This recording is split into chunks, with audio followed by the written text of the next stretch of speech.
বন্ধু জগৎ পথে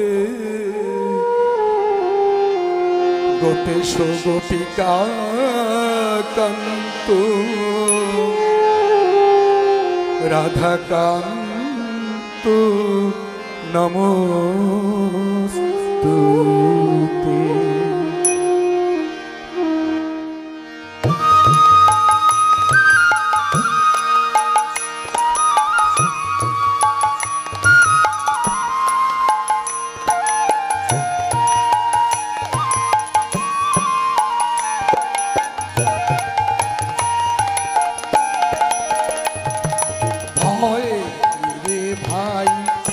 ডাকরে সবাই প্রাণ খুলে জয় শ্রী গুরু বলে, দুর্বলের বল তলায় অটল পাষাণ প্রাণের প্রেম।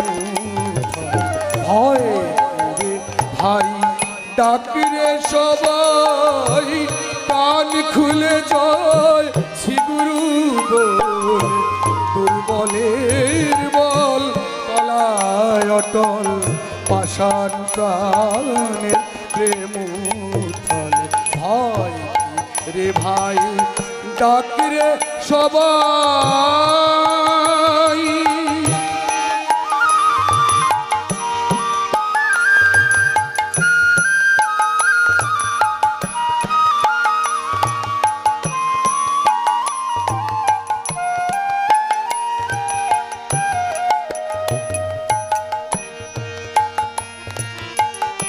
বলিব তার দয়ার কথা,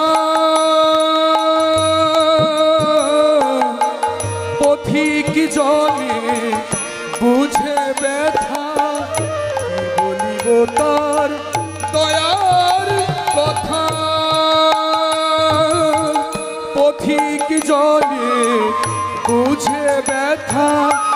ছুটে গিয়ে সেই পথিকে, ছুটে গিয়ে সেই পথিকে স্নেহ ভরে নেয়। ভয় রে ভাই ডাকরে সবাই প্রাণ খুলে জয় শ্রী গুরু বলে, দুর্বলের বল তলায় অটল পাষাণ প্রাণের প্রেম। ভয় রে ভাই ডাক রে সবাই,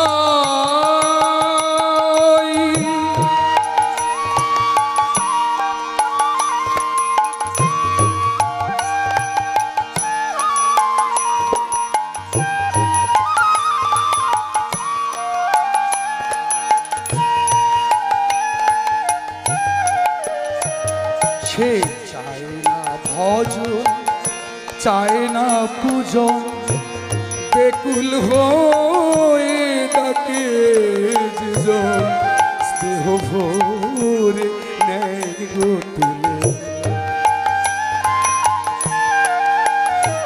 সে চায় না ভজন চায় না পূজন, বেকুল হয়ে ডাকে যেজন স্নেহ ভরে নেয় গো তুলে।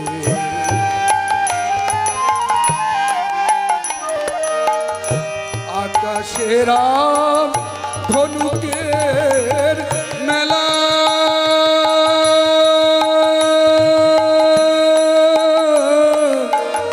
আকাশেরা ধনুকের মেলা। ভ্রমরে যা কিছু জীবনের খেলা, আকাশের ধনুকের মেলা।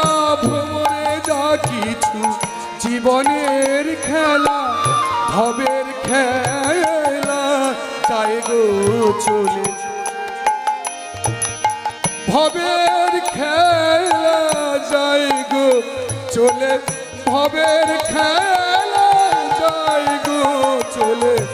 স্নেহ ভরে নেই গো চলে। ভয় রে ভাই ডাক রে সবাই প্রাণ খুলে যায় শ্রী গুরু বলে, দুর্বলের বল তলায় অটল পাষাণ প্রাণে প্রেম ভয় রে ভাই ডাকরে সবাই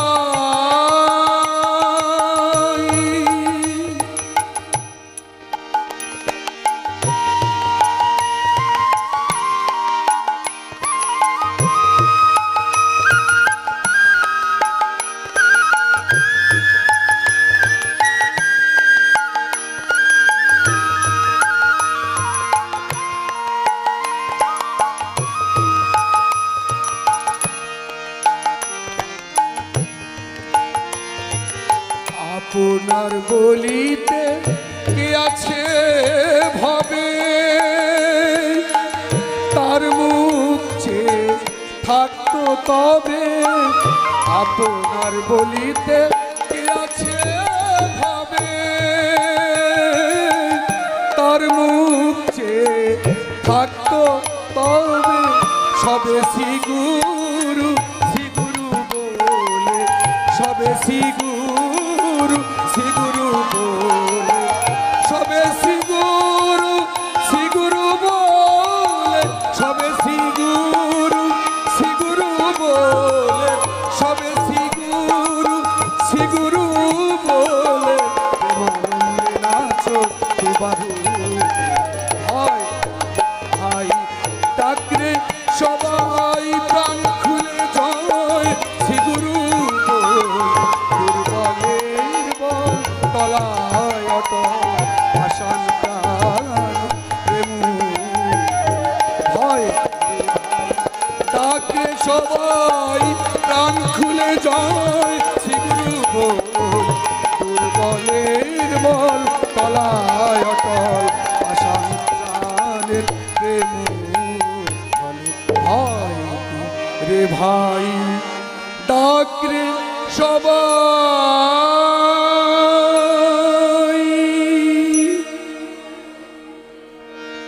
শ্রীগুরু জয়। মিলন কর্মকার দাদার কণ্ঠে প্রারম্ভ সঙ্গীত পরিবেশিত হলো।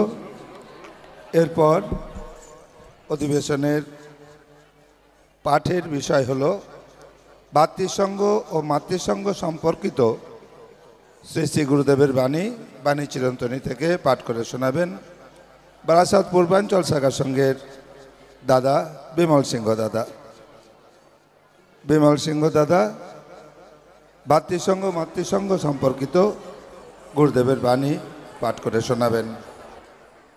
মঞ্চে আছেন ঘোষক হিসাবে আমাদের সকলের শ্রদ্ধেয় শিবানন্দ, আমাদের সন্ন্যাসী শিবানন্দ, আমাদের সকলের প্রিয় গুরু ভাই, তাকেও আমরা সকলে প্রণাম জানাই। আজকের আমাদের মধ্যে উপস্থিত আছেন ঘোষক হিসাবে আমাদের শম্ভু রায় দাদা, যার মাধ্যমে আমরা বাণী চিরন্তনী পুস্তক পাই, তাকেও আমরা সবাই মিলে প্রণাম জানাই। অন্যান্য জ্ঞানীগুণী গুরু ভ্রাতা মঞ্চতে আছেন যারা, এ অধমের প্রণাম গ্রহণ করুন তারা। সন্মুখেতে যত গুরু ভ্রাতা ভগ্নীগণকে দেখিবারে পাই, পাঠের পূর্বতে তাদের চরণে আমি প্রণাম জানাই। শুনিয়া গুরুর কথা জুড়াতে মনের ব্যথা সমবেত হয়েছে নেতা। এতক্ষণ কত কথা হয়ে গেল, বিভিন্ন বক্তা বলে গেল, মনোযোগ দিয়ে শুনবেন যারা, পরমারাধ্য গুরুদেবের কৃপা লাভ করবেন তারা। আমার পাঠের বিষয় পরমারাধ্য গুরুদেবের দীক্ষা গ্রহণ করলে পরমারাধ্য গুরুদেব তার অমৃতময় বাণীর মাধ্যমে বলেছেন, দীক্ষা গ্রহণ করলে ভাতৃসঙ্গে মাতৃসঙ্গে যোগদান করবে আমার আদেশ।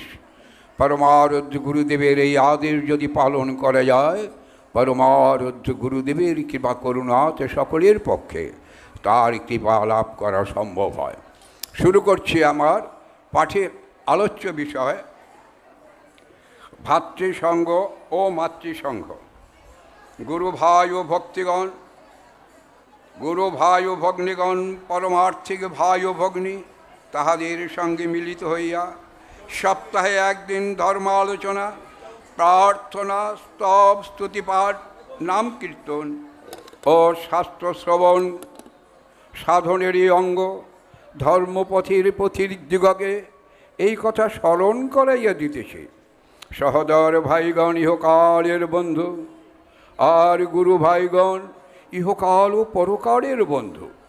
একজন গুরু ভাইকে ভোজন করাইলে তাহাতে শ্রী শ্রী গুরুদেবের যেরূপ তৃপ্তি লাভ হয়, 10 জন ব্রাহ্মণে ভোজনও তার দৃশ তৃপ্তি লাভ হয় না। সুতরাং গুরু ভাই ও ভগ্নীগণকে উপযুক্ত মর্যাদা প্রদানপূর্বক তাহাদের সঙ্গে ধর্মভাবের আদান প্রদান করা প্রত্যেক গুরুভক্ত শিষ্যের কর্তব্য। মাতৃসঙ্গের মাতাগণ নিয়মিতভাবে ধর্ম বৈঠক করিয়া প্রাণ ভরিয়া তারক ব্রহ্ম শ্রীনাম কর। বিপদকালে এই নাম ভিন্ন গতি নাই। সঙ্গবদ্ধভাবে উপাসনা করাই বিপদকালের প্রধান উপায়। তোমাদের হৃদয়ের দরজা খোলো, সকলে সরল হও, হিংসা দেশ পরনিন্দা পরিত্যাগ করো। ভয়ানক দুর্দিন উপস্থিত হইয়া আছে। এই দুর্দিন এই আর 2 দিন পরে কে কোথায় কিভাবে থাকিবে কি থাকিবে না, এখনও সাবধান হও। ধর্মসভা ঠিক মতন করিয়া সমবেতভাবে উচ্চস্বরে স্মরণ প্রাণে হা কৃষ্ণ হা গোবিন্দ বলে ডাকো, অন্যথায় বাঁচিবার পথ নাই। ধর্মসভা মাতৃসঙ্গ সভা ঠিক মতন করো। মঙ্গল ঘটে সেবা ঠিক মতন করো। মাতৃসঙ্গের উপর বিশেষ দৃষ্টি রাখিবা। শুচি শুদ্ধ মনে প্রতি ভাতৃসঙ্গ ও মাতৃসঙ্গে মিলিত হইয়া সকলে একত্রে প্রাণ খুলে সুরেশী ভগবানের স্তব স্তুতি পাঠ করিবে। দুঃখদাতা দুঃখ না দিলে, দুঃখদাতা দুঃখ দূর না করিলে আর কাহারও এই দুঃখ দূর করিবার ক্ষমতা নাই। আরেকবার পড়ছে, একটু ভুল হয়ে গেল। দুঃখদাতা দুঃখ দূর না করিলে আর কাহারও এই দুঃখ দূর করিবার ক্ষমতা নাই। ভাতৃসঙ্গের সভায় ধর্মসভায় যাইতে হইলে সর্বদা মন শুদ্ধ নিরুদ্বেগ রাখিবার উপস্থিত হইতে হয়। পাঠ ইত্যাদি করিতে সর্বদা মন দিয়া পাঠ করিবে এবং তাহা ধারণ করিতে চেষ্টা করিবে। শুদ্ধ মন শান্ত ভাব না হইলে ধর্মের ভাব আসে না। ধর্মের ভাব ধরা যায় না। শ্রী গুরুর সঙ্গের সকলেই জনসেবায় আত্মনিয়োগ করো। ভাতৃসঙ্গ মাতৃসঙ্গে যোগদানী নামাশ্রয়ী হইয়া থাকার শ্রেষ্ঠ উপায়। যাহারা এই মাতৃসঙ্গ ভাতৃসঙ্গ পরিচালনা করিবে তাহারা আপনি আচরি ধর্ম পরেই শিখাইবে। সকলে সঙ্গবদ্ধ হইয়া শ্রীগুরুর সঙ্গের নাম আদর্শ প্রচার করো, তবেই সমাজ আবার কুলুষমুক্ত হইয়া উঠিবে। মাতৃসঙ্গের উদ্দেশ্য কি? সংসারটিকে সুশৃঙ্খল ও শান্তিপূর্ণ করার জন্য সকল কর্ম ধর্মকে কেন্দ্র করিয়া করিব। এই শিক্ষার জন্য মাতৃসঙ্গ। সংসারীর বিপদে সম্বল এই মাতৃসঙ্গ। অন্নদান বিদ্যাদান ওই দানের মাধ্যমে শ্রেষ্ঠ। মাতৃসঙ্গে তোমরা এই শিক্ষা লাভ করিও। মন প্রস্তুত না হইলে শুদ্ধ ভাব আসে না। তাই ধর্ম কথার উপরও মন দাগ কাটে না। মনটাকে পবিত্র ও শুদ্ধ করিবার জন্য এই ভাতৃসঙ্গ। আহার আদি শৌচক্রিয়ার দ্বারা মন শুদ্ধ রাখিলে আস্তে আস্তে মন শুদ্ধ হয়। সত্যকে আশ্রয় না করিলে তাহাকে উপলব্ধি করা যায় না।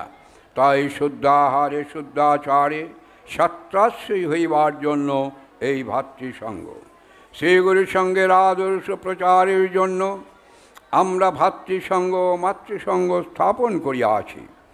আচার্য রামানন্দের শিষ্য কবিরই সর্বপ্রথম ধর্ম প্রচারের জন্য ভাতৃসঙ্গ স্থাপন করেন। তিনি তাহার গুরুদেবের ধর্মের বাণী ভাতৃসঙ্গের মাধ্যমে দেশে দেশে প্রচার করিয়া সফলকাম হন। আমাদের ভাতৃসঙ্গকেও কবিরের পন্থায় ক্রমান্বয়ে ধর্মালোচনার পরিষদ বৃদ্ধি করিতে হইবে। সঙ্গচ্ছম সংবদ্ধম সঙ্গপনাংশী জ্ঞান জানতম। তোমরা একত্রে চলো, একত্রে বলো, তোমাদের এক মন হোক। ঋগ্বেদের এই মহতি বাণী সকলে স্মরণ করিয়া রাখিবে, কদাচ বিভেদ সৃষ্টির প্রয়াস করিবে না। বিভেদ দলাদলি কলহ যেখানে, সে স্থানে অলক্ষ্মীর আধার। অলক্ষ্মী কলহ ধারা শাস্ত্রের বচন কেউ কখনো ভুলিও না। শ্রী গুরুর সঙ্গের আদর্শ প্রচারে আমাদের মাতৃসঙ্গকে উপযুক্ত ভূমিকা গ্রহণ করিতে হইবে। মাতৃসঙ্গের নিষ্ঠা, নিয়মানুবর্তিতা এবং গুরুবাক্যে বিশ্বাস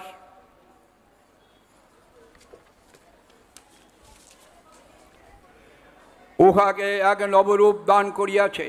আশা করি মাতৃসঙ্গ ভবিষ্যতেও স্ব কর্তব্য সম্পন্ন সম্পাদন করিয়া সেই গুরুসঙ্গের সুনাম চারিদিকে ছড়াইয়া দিবে।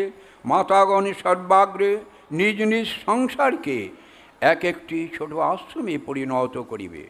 প্রতিটি সংসার এমন হইবে সেখানে কোনো কলহ বিরোধ থাকিবে না, থাকিবে সর্বদা শান্তি।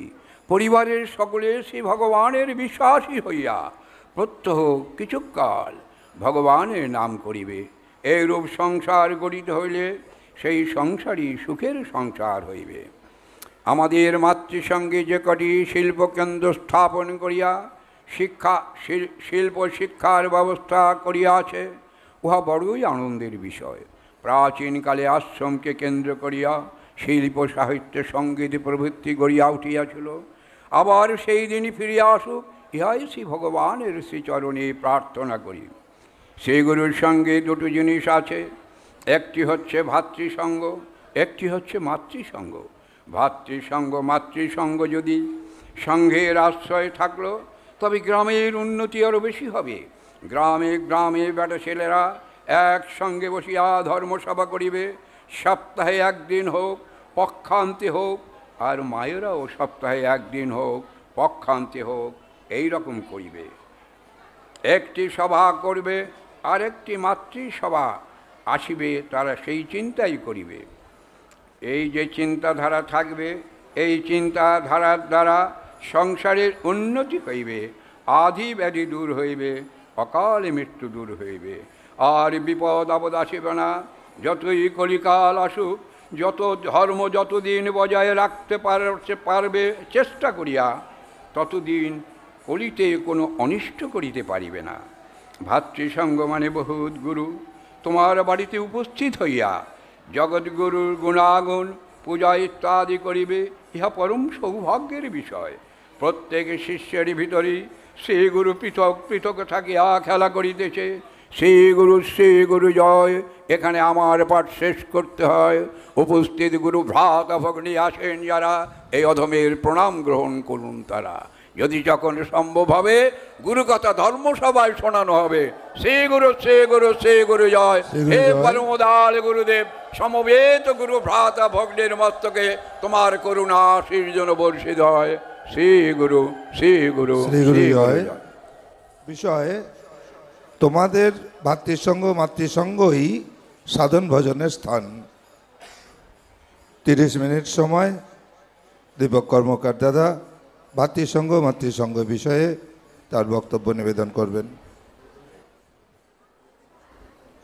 অখণ্ড মণ্ডলাকারং ব্যাপ্তং যেন চরাচরম তৎপদং দর্শিতং যেন তস্मै শ্রী গুরবে নমঃ।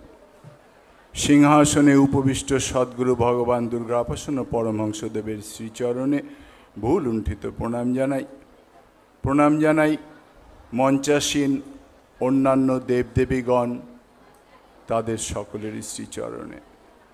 আশ্রম অভ্যন্তরে নিত্য পূজিত দেববিগ্রহ সকল, সম্মেলন উপলক্ষে উপস্থিত দেবতা সকল, অমরগণ, সকলের চরণেই আমার বহু লুণ্ঠিত প্রণাম জানাই। নাকতলা শ্রীগুরু সংঘ আশ্রম ভগবান দুর্গাপ্রসন্ন পরমহংসদেবের চরণ রেণু মিশ্রিত প্রতিটি ধূলিকণা, এই আশ্রমের ধূলিতে নিজেকে একটু গড়াগড়ি দিয়ে নিলাম। আর আপনারা যারা উপস্থিত রয়েছেন ভক্তমণ্ডলী, এই সাধন সমুদ্রে 2 দিন ধরে চলছে, আরও বাকি সময়টুকুও চলবে। উপস্থিত সকলেই সাধন ভজনে ব্যস্ত রয়েছেন। আমরা বুঝি বা না বুঝি আপনাদের সাধন শক্তি এখানে প্রকটিত হচ্ছে, বিচ্ছুরিত হচ্ছে, তাই এটি সাধন সমুদ্র। চেষ্টা করব ঠাকুরের কৃপায় এই সাধন সমুদ্রে অবগাহন করবার। আশীর্বাদ করবেন সকলে। আপনাদের পদরেণু মস্তকে ধারণ করি। শ্রী গুরু জয়। আমার পাঠের বিষয়, আলোচনার বিষয়ও ঠাকুর রেখেছেন সাধন। নবম ভক্ত সম্মেলনে ঠাকুর উজাড় হয়ে তার সব কিছু আমাদের জন্য দিয়ে গিয়েছিলেন। তিনি জানতেন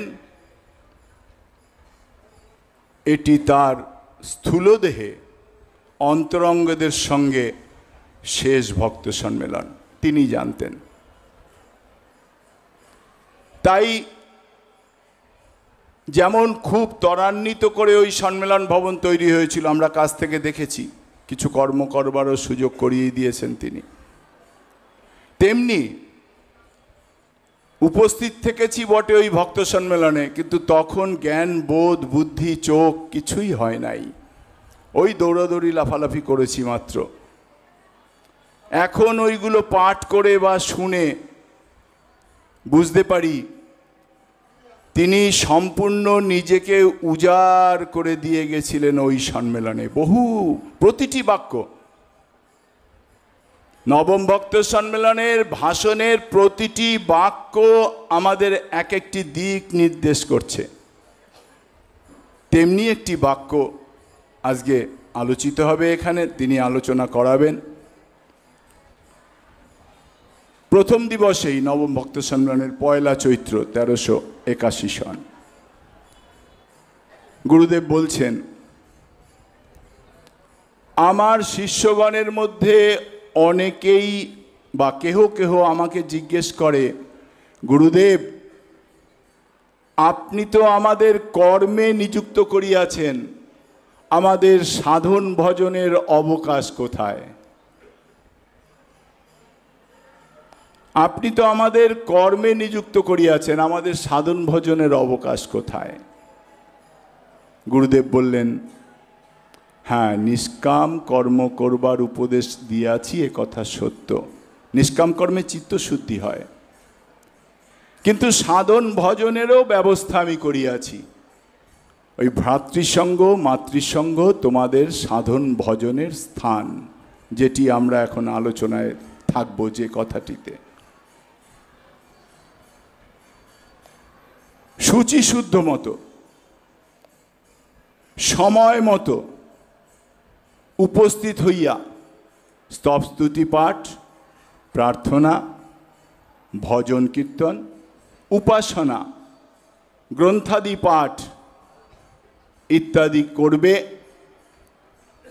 এবং শেষে তিনি একটি আরও বৃহৎ নির্দেশ বা অন্তঃস্থলে নির্দেশ আমাদের দিলেন।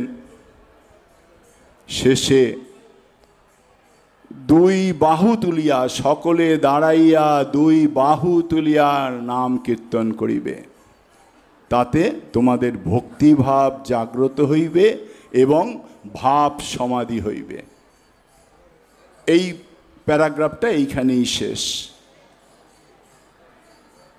তিনি আমাদের সাধন ভজনের স্থান বলে দিলেন।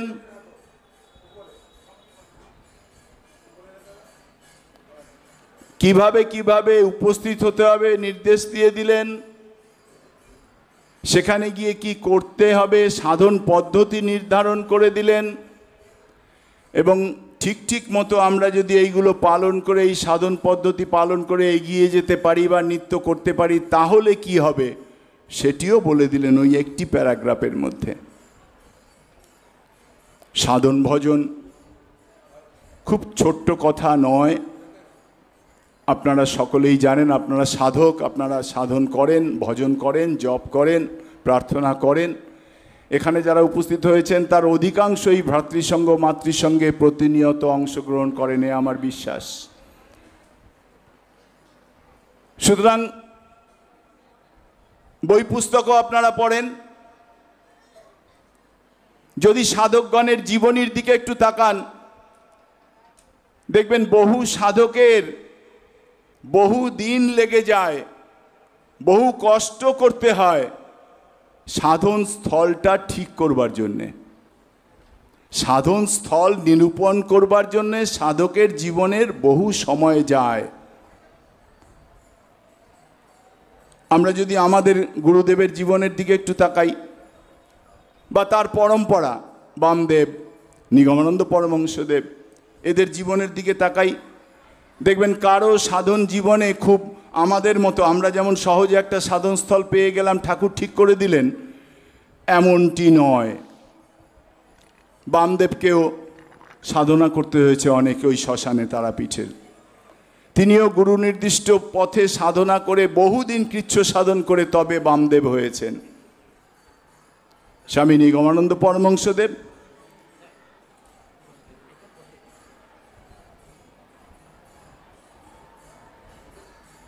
তিনিও স্ত্রী বিয়োগের পরে, প্রফুল্লবালা চলে যাবার পরে বহু পথ ঘুরে বহু চেষ্টা করে বেনারস থেকে নির্দেশ পেয়ে শেষ পর্যন্ত বীরভূমে এসে বামদেবের কাছে সাধন পেলেন। যদিও তার জীবনে আরও গুরু রয়েছে, জ্ঞানী গুরু, যোগী গুরু, প্রেমিক গুরু, আমরা সেই সব দিকে যাব না, তাতেই সময় নষ্ট হয়ে যাবে। বামদেব তাকে কঠোর সাধন করালেন। চণ্ডালের মৃতদেহ লাগবে, ঠিক তিথির দিনে চণ্ডালের মৃতদেহ সৎকার হলো ওই শ্মশানে। ঠিক সেই শ্মশানটি নির্দিষ্ট করে রাখলেন বামদেব তার সন্তানের জন্যে।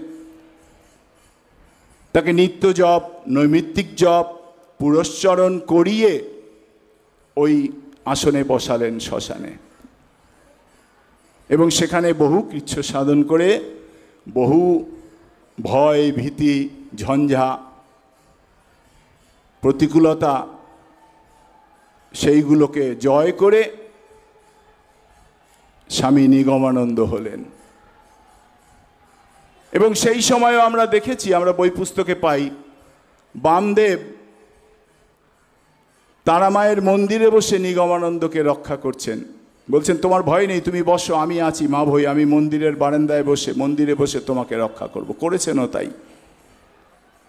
সুতরাং সাধনস্থল আমরা যেমন সহজে পেয়ে গেছি বা সহজে পাচ্ছি, বা অবহেলায় নষ্ট করছি, ভ্রাতৃসঙ্গে মাতৃসঙ্গের প্রকৃত অর্থ কি তা আমরা না বুঝে ওই সাধন স্থলের মর্যাদা না দিয়ে অবহেলায় আমরা হারাচ্ছি। অনেকে করছি, অনেকে করছেন, কিন্তু অনেকেই আমরা অবহেলা করি। আসবো সেসব কথায়, সময় রয়েছে, ধীরে ধীরে এগোই। আমরা অবহেলা করি, মর্যাদাও দেই। এইগুলো শুধরাতে হবে, বুঝতে হবে, ধীরে ধীরে এগোই। তা আমরা যদি এই গুরুদেবের গুরু পরম্পরায় সাধন স্থল দেখলাম, প্রত্যেককেই কষ্ট করে সাধন স্থল ঠিক করতে হয়েছে। এই একটি জায়গা বুঝে নিতে চেষ্টা করুন। গুরুদেবের জীবনের দিকে তাকাই, ভগবান দুর্গাপ্রসন্ন পরমহংসদেবের সাধন জীবনও খুব আমাদের মতো হেসে খেলে ঘরে খাওয়া দাওয়া করে দুপুরবেলা আরামসে একটু ঘুম দিয়ে গিয়ে সাধনা করলাম এমন নয়। তাকেও বহু কষ্ট করতে হয়েছে। শিশুকাল থেকে তার সাধনের প্রতি একটা ঝোঁক ছিল, আমার প্রাণের কথায় পরিষ্কার লিখে গেলেন। স্কুল থেকে এসেই তিনি মাতৃপূজার দিকে মন দিতেন। আমরা তো দেইনি, স্কুল থেকে এসে বই খাতা ফেলেই মাঠে খেলতে। আমাদের বেশিরভাগই এই অভ্যাস, বইয়ের ব্যাগটা ছুঁড়ে মেরে ছুটলাম মাঠে, ফিরে এসে ঝিমোলাম বসে, পড়াশোনা তো আর হয় না। গুরুদেব স্কুল থেকে এসে বই খাতা রেখেই তার যারা কিছুটা সহপাঠী বা বুদ্ধিসম্পন্ন তাদের নিয়ে চলে গেলেন পুজো পার্বণ করতে, মায়ের পুজো করতে। বিস্তারিত আলোচনায় যাব না। এই সাধনের শুরু। বহু পথ পরিক্রমা করে ওই বরিশালের মরকখোলায় এক রাত্রি কাটিয়েছেন তিনি। সাধক খুঁজছেন, মনের কথা খুঁজছেন, সাধুদের ধুনির পাশে পাশে বসছেন, পেলেন না কিছুই। সারা রাত্রি গেল, মশার কামড় খেলেন। তবে হ্যাঁ, বলেছেন তিনি আমার প্রাণের কথায়, এক সাধু শেষে একটি মন্ত্র শিখিয়ে দিয়েছিল, মন্ত্রটি খুব কার্যকরী, কিন্তু মনের কথা নয়, প্রাণের কথা নয়। অনেক পথ পরিক্রমা করে তিনি পৌঁছলেন স্বামী নিগমানন্দ পরমহংসদেবের কাছে।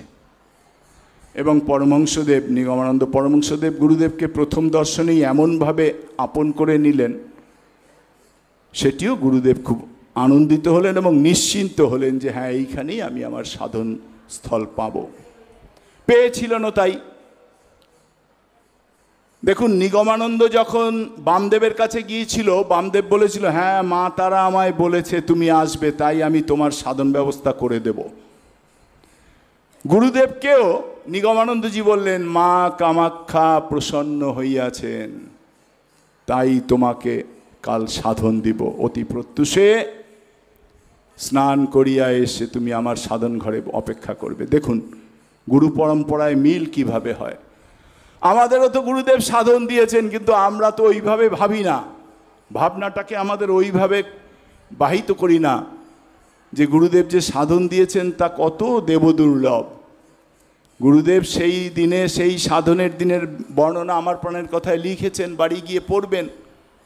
যে ভোরবেলা স্নান করে উঠে উনি মা মা বলতে বলতে সেই কামাখ্যা মন্দিরের কাছে নিগমানন্দের পীঠস্থানে গুরুদেবে তার গুরুর সাধন ঘরে গিয়ে বসেছিলেন, অপেক্ষা করছিলেন সাধন পাবার জন্যে। সাধন দিলেন। সাধন দিয়ে সাধন মন্ত্রকে, সিদ্ধ মন্ত্রকে সিদ্ধ করবার জন্য বা সিদ্ধি লাভ করবার জন্যে তিনি বেশ কয়েকদিন পরে, বহু উপদেশাদি দেবার পরে, একটি অশোক বৃক্ষের চারা গুরুদেবের হাতে দিলেন। ভগবান দুর্গাপ্রসন্ন পরমহংসদেবের হাতে একটি অশোক বৃক্ষের চারা দিলেন, দিয়ে নির্দেশ করলেন, তুমি এই অশোক বৃক্ষের চারা নিয়ে তোমাদের বাড়িতে, রাজাপুরের বাড়িতে, তিনি তো পুঙ্খানুপুঙ্খ জানেন কোথায় কি হবে। বেশ বিরাট বাড়ি, গুরু অনেকেই গেছেন এখন বাংলাদেশের দাদাদের সৌজন্যে বা তাদের আতিথেয়তায় বহু লোক এখন রাজাপুর যাচ্ছে, দেখে আসছে বাংলাদেশ। আমরা আনন্দিত। আজ থেকে 25-30 বছর আগে, 40 বছর আগে বাংলাদেশ এত লোক আমাদের এখান থেকে যেত না। সত্যি সত্যিই বাংলাদেশের গুরু ভাইদের আতিথেয়তায় এখন বহু লোক যায়। নিগমানন্দ পরমহংসদেব নির্দেশ করলেন, তুমি এই চারাটি হাতে নিয়ে বাগানে ঘুরবে। নিশ্চয়ই একটি সময় তিথি বলা ছিল, সেটি আর ওখানে লেখা নেই, আমিও জানি না, বলতেও পারবো না। নিশ্চয়ই ছিল, এইসব কাজ তো শুভ তিথি সুসময় ছাড়া হয় না।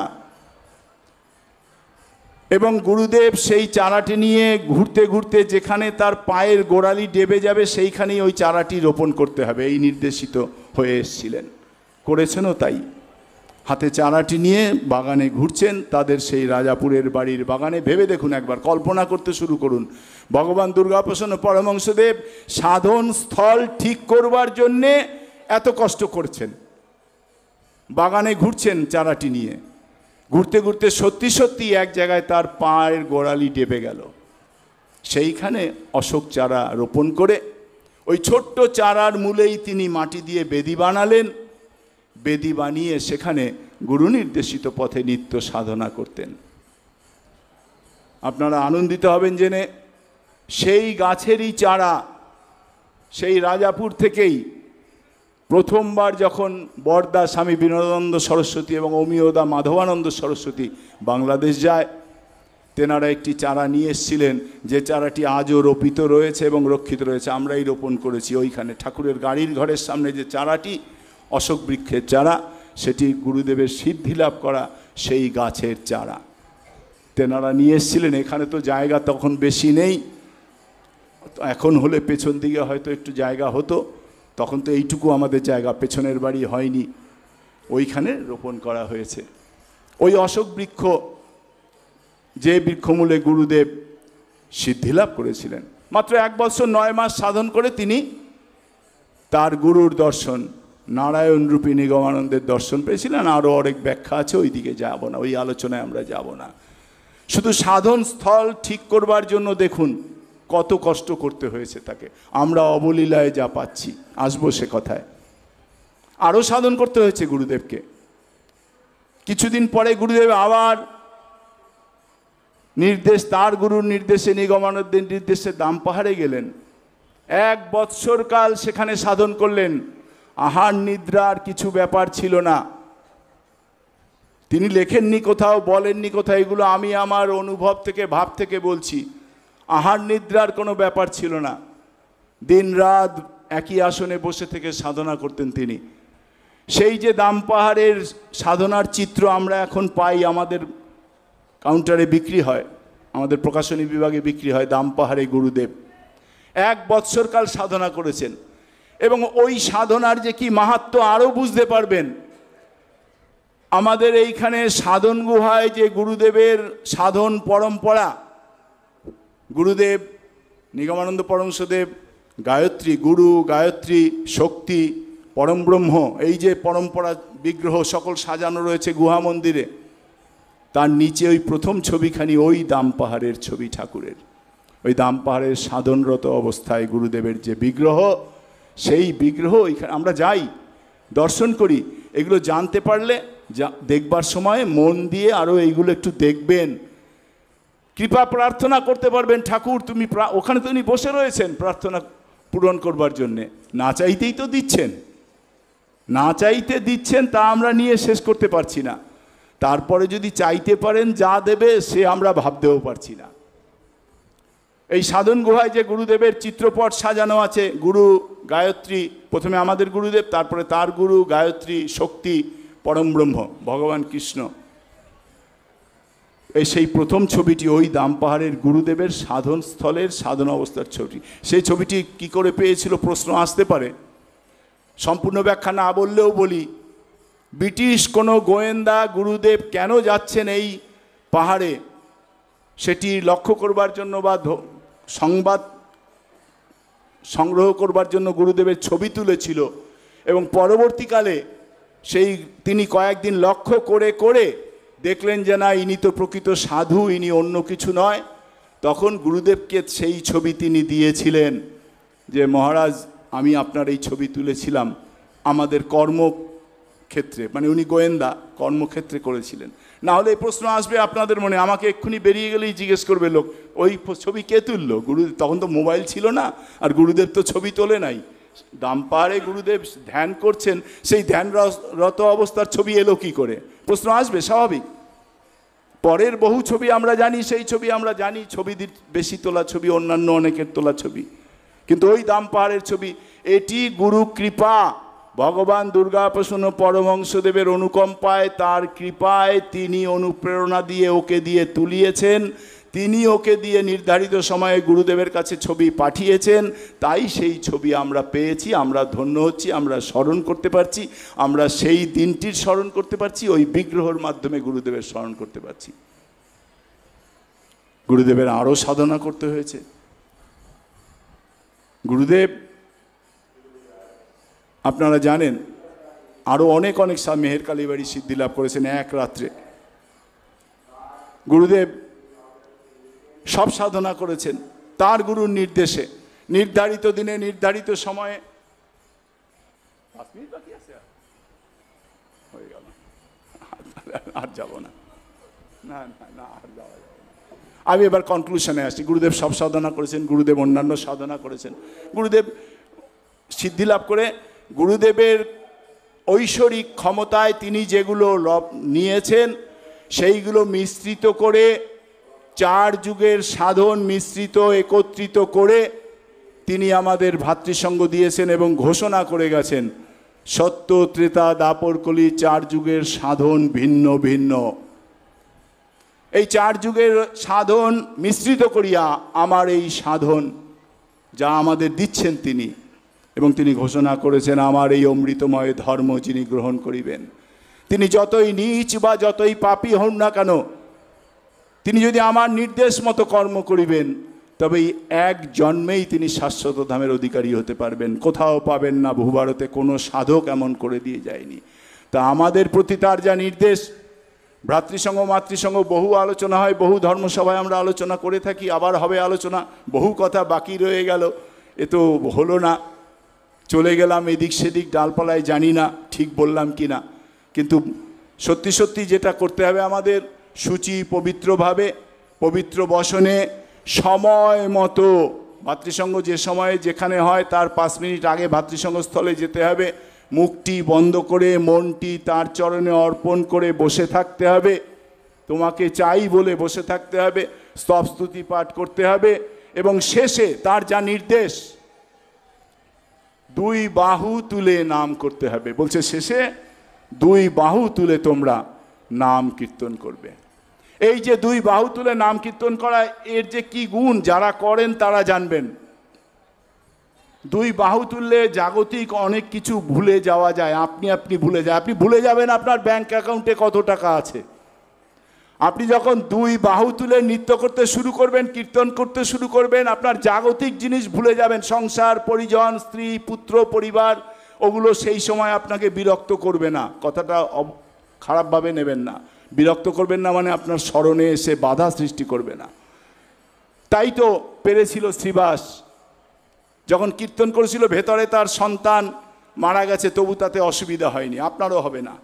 গুরুদেব সেই নির্দেশ আমাদের দিয়ে গেছে ওই সাধনস্থলে। আমাদের সাধনস্থল গুরুদেব তৈরি করে রেখে গেলেন, জানেন তার শিষ্য ভক্তরা এটা পারবে না করতে, সাধনস্থল তৈরি করতেই আমাদের জীবন শেষ। তাই সাধনস্থল গুরুদেব তৈরি করে গেলেন, আসন তৈরি, শুধু সময় মতো আমাকে যেতে হবে। অবহেলা বলছিলাম প্রথমে, আবার বলি, অবহেলায় আমরা সময় মতো যাই না। শুরুতে বলেছিলাম, আবার বলি, অবহেলায় আমরা সঙ্গ শুরুর 5 মিনিট আগে যাই না। এটি অবহেলা, কোনো অজুহাত নয়। আমরা যাই না, আমরা তার মর্যাদা দেই না, আমরা তার মর্যাদা বুঝি না। বুঝতে হবে, এ পথে এগোতে হলে এগুলো বুঝতে হবে, এবং সেখানে 2 বাহু তুলে নৃত্য করতে হবে। 2 বাহু তুলে যখন কীর্তন করবেন, দেখবেন বাইরের জাগতিক বিষয়গুলো আপনাকে টানবে না, এবং আপনার নিজের কি আছে না আছে ভাব আসবে না, ভগবানের দিকে মন যাবে। মাঝে মাঝে আমি আরেকটা আপনাদের ক্লু দিয়ে যাই, একটা স্মরণ করে দিয়ে যাই। দেখবেন চিত্রাবলী যার ঘরে আছে, গুরুদেবের 2 বাহু তোলা একটি ছবি আছে ওই চিত্রাবলীতে। গুরুদেব এরম 2 হাত তুলে আছেন, অন্য কার্যে আছিলেন, কীর্তনের আসরে নয়। কিন্তু ওই ছবিটি যদি চিন্তা করতে পারেন কীর্তনের সময়, দেখবেন সাধনে অনেক সহায়তা পাবেন, অনেক এগিয়ে যাবেন। চিত্রাবলীতে রয়েছে সেই ছবি।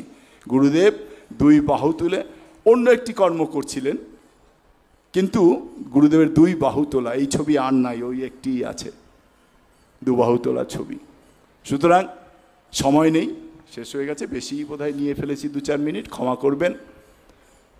তবে আমরা ভাতৃসঙ্গ মাতৃসঙ্গ গুরুদেবের দেয়া সাধনস্থলকে যেন ঠিক মতো মন্থন করে নিজেরা উত্তরোত্তর শ্রী গুরুচরণে পৌঁছে যাবার পথ প্রশস্ত করতে পারি। আজকের এই সাধন সভায় এইটুকু প্রার্থনা রেখেই আমার কথা শেষ করি। শ্রী গুরু জয়, শ্রী গুরু জয়, শ্রী গুরু জয়, শ্রী গুরু জয়।